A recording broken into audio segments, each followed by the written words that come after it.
This is the one road from Mount Sinjar not controlled by the Islamic State. This harsh and barren terrain, the only way of escape for tens of thousands of Yazidis. A few are still making their way out on foot. This family hid for days, silent and terrified, before sneaking away.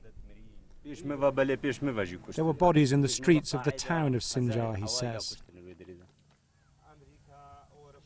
A few people remain scattered across the mountain. They've cobbled together a camp with supplies dropped by the RAF.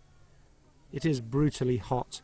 They have next to nothing, but they say they have no choice but to flee. One man tells me the jihadis put a gun to his head and told him, "Convert or die." Like everyone here, he says he will never abandon his faith. Sheltered courtesy of the British taxpayer, they are profoundly grateful for the aid they've received, but they're also desperate for more military help. They face genocide, they say. First they came for the Christians, then us, the Yazidis, he says. They're striking all of the minorities. If the international community will not step in, all of us will be destroyed.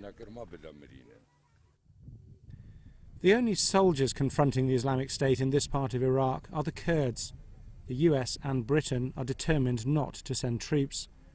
But even with US air support, there's not much these lightly armed Kurds can do. They're stuck here, along with those who fled. By one count, more than 100,000 terrified Yazidis fled over this mountain, many of them at risk of dying from the heat or from thirst.